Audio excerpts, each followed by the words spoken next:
అదిగో ఆ దురాత్ముడైనటువంటి సుగ్రీవుడున్నాడే, నన్ను పట్టించుకోకుండా ఇలా అవమానిస్తున్నాడు. నేను ఈ ఊరు బయట పర్వత గుహలో ఇలా పడున్నాను. తం ప్రవిశ్యత కిష్కింధాం బ్రూహి వనరపుంగవం మూర్ఖం గ్రామ్య సుఖే సక్తం సుగ్రీవం వచనాన్ మమ. నువ్వు కిష్కింధా నగరంలోకి వెళ్ళు, అంతఃపుర ప్రవేశం చేయి, ఆ సుగ్రీవుడి దగ్గరికి వెళ్ళు. గ్రామ్య సుఖం అంటే కేవలము కామోపభోగమే జీవితానికి ప్రయోజనంగా బతుకుతున్నటువంటి ఆ సుగ్రీవుడి దగ్గరికి వెళ్ళి వచనాన్ మమ, నా మాటగా చెప్పు. అగ్నినాం ఉపపన్నానాం పూర్వంచా వ్యపకారిణాం అశాం సంసృత్యయో హంతి సలోకే పురుషాథమః.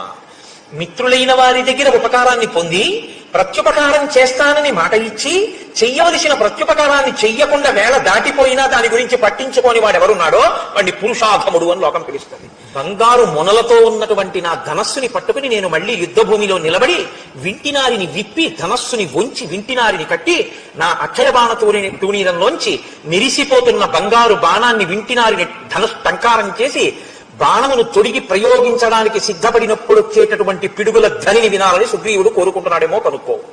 అంటే విడిచిపెట్టడానికి సిద్ధంగా లేనని చెప్పు. ఎంత మర్యాదగా ఉంటుందో చూడండి ఆ మాట.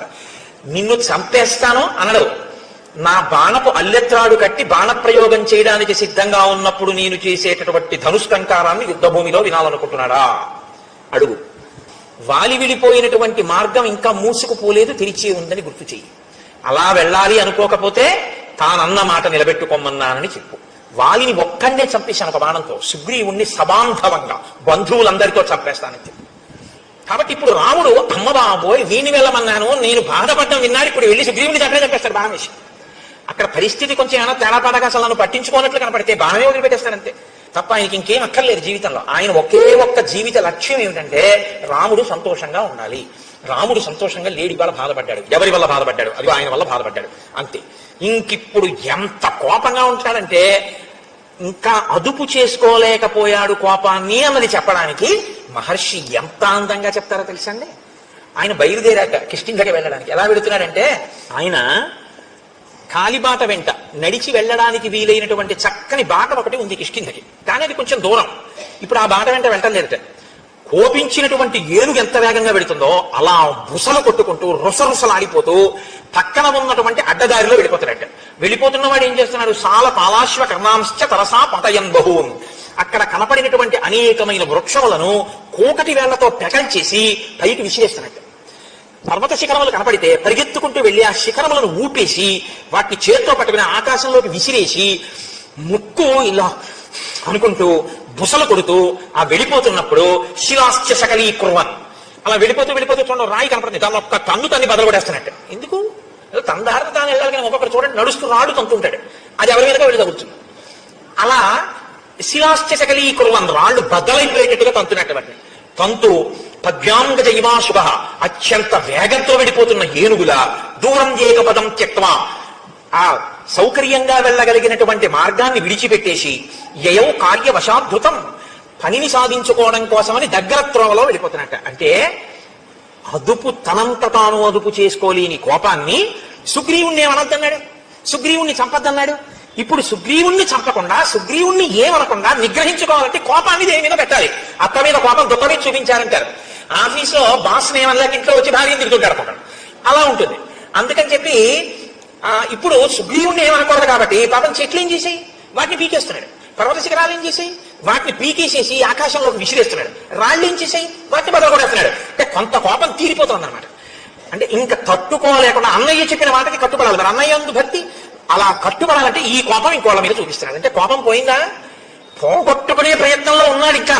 కానీ తొందరగా వెళ్ళా సుగ్రీవుని అనగాల అన్నయ్యని ఏడిపిస్తాడా వీడు, ఇది బాధ, అందుకని అడ్డత్రావులో వెళ్ళిపోతున్నాడు. అంటే లక్ష్మణ భక్తిని ఆవిష్కరిస్తుంది. దీనివల్ల మనకేమర్థం అవుతుంది, రాముడు సంతోషంగా ఉంటే లక్ష్మణుడు సంతోషంగా ఉంటాడు. రాముడు ఏడిస్తే లక్ష్మణుడు ఎవడు ఏడిపించాడని అడుగుతాడు, ఇకవాడు ఉండడం. అంతే కదా దాని అర్థం. అంతగా రామునితో మమేకమైపోయి రాముని యందు అంత భక్తి ప్రపత్తులు ఉన్నవాడు లక్ష్మణుడు. కాబట్టి ఇప్పుడు ఆయన గబగబా బయలుదేరి ఆ కిష్కింధా సామ్రాజ్యం దగ్గరికి వెళ్ళాడు. బుసలు కొడుతూ ఊగిపోతూ ధనస్సు పట్టుకుని బాణాలు పట్టుకుని వస్తున్నటువంటి ఆ లక్ష్మణమూర్తి యొక్క స్వరూపాన్ని, ఆ నగరాన్ని కాపు కాస్తున్నటువంటి కొన్ని వేల మంది వానర యోధులు చూశారు. చూసి వాళ్ళు అదేమిటి అంత వేగంగా వచ్చేస్తున్నాడని ఆయన్ని చూసి భయపడి అటు ఇటు చెల్లాచెదరైపోయారు. కొంతమంది ఇప్పుడు యుద్ధానికి వస్తున్నట్టు వస్తున్నాడు అని ఒక మహానాదం చేశారు. కానీ తేజోమూర్తి అయిన లక్ష్మణుని యొక్క ఆ ఉద్ధతికి తట్టుకోలేక వాళ్ళందరూ దూరంగా పరిగెత్తి పారిపోయారు. సుగ్రీవుడు మాత్రం లోపల అంతఃపురంలో తారతో రుమతో వానరకాంతలతో విశేషంగా మధుపానం చేసి హారములన్నీ చిదిరిపోయి కనుగుడ్లు తిరుగుడు పడుతుండగా ఆ కామోపభోగము యందు రమిస్తున్నటువంటి వాడై ఉన్నాడు. అందుకని పైన ఏం జరుగుతోందో గ్రహించగలిగినటువంటి మనసు ఆయనకి లేదు. ఆ లోపలికి వెళ్ళినటువంటి ఆ లక్ష్మణుడు అంగదుణ్ణి చూశాడు. అంతఃపురం బయట అంగదుడు ఉన్నాడు. అంగదుణ్ణి పిలిచన్నాడు, నువ్వు లోపలికి వెళ్ళి నీ పినతండ్రి అయినటువంటి సుగ్రీవుడితో ఒక మాట చెప్పు. రామచంద్రమూర్తి శోకమును పొంది ఉన్నాడని, రామచంద్రమూర్తి మాటలు చెప్పడం కోసం ఆయన తమ్ముడైన లక్ష్మణమూర్తి వచ్చాడని, ద్వారం వద్ద ఎదురు చూస్తున్నాడని, నీతో వచ్చి మాట్లాడాలనుకుంటున్నాడని లోపలికి వెళ్ళి నీ పినతండ్రితో చెప్పి నీ పినతండ్రి ఏమనుకుంటున్నాడో వచ్చి నాతో చెప్పు అని ఆయన అక్కడ నిలబడ్డాడు. ఈ అంగదుడు లోపలికి వెళుతున్నాడు. ప్లక్షుడు ప్రభావుడు అనబడేటటువంటి ఇద్దరు మంత్రులు కూడా అంగదుడితో పాటు లోపలికి వెళ్ళారు. మంత్రులు లోపలికి వెళితే దాన్ని ఎవరు అభ్యంతర పెట్టడానికి వీలుండదు. అంగదుడితో పాటు వెళ్ళారు. వాళ్ళకి తెలుసు ఇప్పుడు లక్ష్మణమూర్తి ఒక పిల్లవాడికి చెప్పాడు యువరాజుకు కూడా భయమే లక్ష్మణుడు అంటే. అంగదుడు లోపలికి వెళ్ళాడు, ఆయనతో పాటు మంత్రులు కూడా వెళ్ళారు. ఇప్పుడు వెళ్ళినటువంటి అంగదుడు సుగ్రీవుని యొక్క కాళ్ళకి నమస్కారం చేశాడు, తారకాళ్ళకి నమస్కారం చేశాడు, రుమకాళ్ళకి నమస్కారం చేశాడు. అంటే ఇద్దరు భార్యలతోటి శయనాగారంలో బాగా మధువు సేవించి తానుండడం కాదు, ఆయన భార్యలు కూడా సేవించి ఉన్నారు, ఆ స్థితిలో ఉన్నారు. కాబట్టి ఇప్పుడు పాపం అలాగే వెళ్ళి నమస్కారం చేశాడు. నమస్కారం చేసి అంజలి ఘటించి చెప్పాడు, లక్ష్మణమూర్తి కోపంగా ఉన్నారు, రాముడు శోకంతో ఉన్నట్ట, ఆయన చెప్పమన్నది చెప్పడానికి వచ్చాడు, ఎదురు చూస్తున్నాడు, నిన్ను కలుస్తానంటున్నాడు, నన్ను వచ్చి ఏ మాట చెప్పమన్నాడు, కాబట్టి నేను ఏం చెప్పను అని అడిగాడు. ఈయన చెప్పిన మాట ఆయన మనసులోకి వెళ్ళలేదు, ఆయన తలకెక్కలేదు. లక్ష్మణుని యొక్క కోపంతో లక్ష్మణుడు దగ్గరికి వచ్చి అంగదుడు మాట చెప్పిన తరువాత లోపలికి వెడదామని ముందుకు నడిచొస్తున్నటువంటి లక్ష్మణుడిని చూసి భయపడిపోయినటువంటి కొన్ని వేల వానరములు ఏకకాలంలో ఒక పెద్ద నాదం చేశాయి. లోపలికి వెళ్ళిపోతున్నాడు, ఇంత కోపంగా ఉన్నాడు, అంగదుడు పైకి రాలేదు, ప్రభు మత్తిల్లి ఉన్నాడు, ఏమవుతుందో అని వాళ్ళు ఒక పెద్ద నాదం చేశారు అందరూ. ఇన్ని వేల వానరములు ఒక్కసారి నాదం చేస్తే సుగ్రీవుడు ఉలిక్కి పడ్డాడు. అన్నాడు, ఎందుకు అలా అరుస్తున్నారు వానరులు అని అడిగాడు. అప్పుడు వాళ్ళు చెప్పారు, ఎందుకు అరుస్తున్నారు ఏంటి, లక్ష్మణమూర్తి వచ్చాడు, రాముడు కోపంగా ఉన్నాడు, రాముడు శోకిస్తున్నాడు, సందేశం పట్టుకొచ్చాడు, నీతో మాట్లాడతాట, నీ దగ్గరికి వస్తాట, ఏం చెప్పంటావు అని. ఈయన అక్కడ నిలబడి ఉండగా లక్ష్మణమూర్తి లోపల స్త్రీల ఆభరణములు అంటే వాళ్ళు పెట్టుకున్నటువంటి వడ్డానములు, పెట్టుకున్నటువంటి కంకణముల యొక్క ధ్వనులు వినపడ్డాయి. ఆయన స్త్రీలు రాజుతో సంతోషంగా ఏకాంతంగా తిరుగుతూ ఉండగా నేను ఇక్కడ దగ్గరగా తిరగకూడదు అని సిగ్గు చెందినవాడై పక్కకి వెళ్ళాడు. అది ఆయన చారిత్రం, ఆయన నడవడటువంటిది. కానీ వెంటనే జ్ఞాపకానికి వచ్చింది, మా అన్నయ్య అంత బాధపడుతున్నాడు, ఈ సుగ్రీవుడు ఇక్కడ ఇలా సుఖిస్తున్నాడు. ఆయనకి బాధ కలిగి వెంటనే పిడుగు పడితే ఎటువంటి ధనుస్తుందో, మేఘం ఒక్కసారి గర్జిస్తే ఎటువంటి ధనుస్తుందో అలా టంకారం చేశాడు.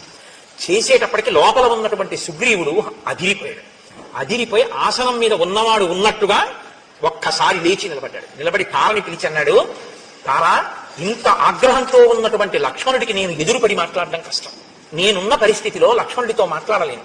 కానీ రామలక్ష్మణులు గొప్ప చారిత్రం ఉన్నవారు, నీవు వెళ్ళి ఎదురుగుండా నిలబడి మాట్లాడితే నువ్వు ఏ స్థితిలో ఉన్నా సరే ఆడదాన్ని చూసేటప్పటికి కోపాన్ని వదిలిపెట్టేస్తాడు. కాబట్టి నువ్వు వెళ్ళి మాట్లాడు, నువ్వు మాట్లాడడంలో సమర్థురాలి, నాతో మాట్లాడడానికి వీలైనంత రీతిలో లక్ష్మణుడి కోపం తగ్గిపోయిన తర్వాత నేను వచ్చి మాట్లాడతానన్నాడు. ఇప్పుడు తార లక్ష్మణుడి దగ్గరికి వెళ్ళింది. ఎలా వెళ్ళింది, అది తార గొప్పతనం అండి. కిష్కింధకాండలో ఒక మెరుపు తార. లక్ష్మణ, ఏమి అలా అక్కడ నిలబడిపోయావు, ఎండిపోయినటువంటి చెట్లతో కూడినటువంటి వనంలో దావాగ్ని ప్రవేశిస్తే అటువంటి దావాగ్నితో కూడుకున్నటువంటి పెద్ద అగ్నిహోత్రం ఎండిపోయిన చెట్లని కాల్చుకుంటూ వస్తుంటే ధైర్యంగా దానికి ఎదురు వెళ్ళిన వాడు ఎవరు నీకు అపకారం చేశారు?